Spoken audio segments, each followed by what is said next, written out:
कोकणात सध्या मे महिन्यात दोन ऋतू कोकणवासी अनुभवताना पाहायला मिळत आहेत.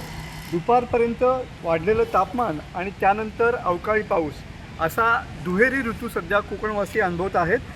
कोकणात सध्या उन्हाच्या तीव्र झळा या ठिकाणी पाहायला मिळत आहेत. कोकणातलं तापमान जवळपास 40 अंशाच्या पुढे गेलेलं आहे.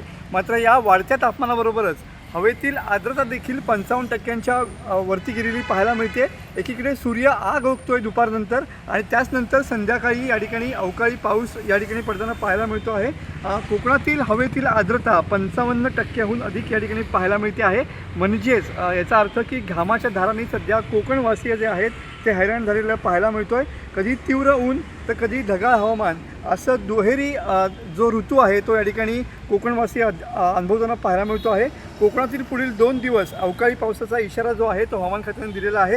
दक्षिण आणि उत्तर रत्नागिरीमध्ये गेल्या 4 दिवसांपासून अवकाळी पाऊस या ठिकाणी पाहायला मिळतो आहे आणि त्याचा सर्वात मोठा फटका हा राजापूर, चिपळूण, खेड या तालुक्यांना बसलेला पाहायला मिळतो आहे. कोकणातील हवेमध्ये हवेतल्या उष्णतेमध्ये मोठी वाढ झालेली पाहायला मिळते आणि पुढील 2 दिवस कोकणातलं हे तापमान जे आहे ते असंच राहील आणि अवकाळी पावसाचा इशारासुद्धा पुढील 2 दिवसामध्ये या ठिकाणी देण्यात आलेला पाहायला मिळतो आहे.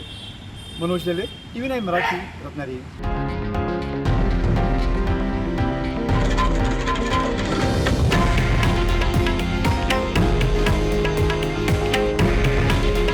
हे आहे देशातील नंबर 1 न्यूज नेटवर्क आणि आपण पाहत आहात TV9 मराठी.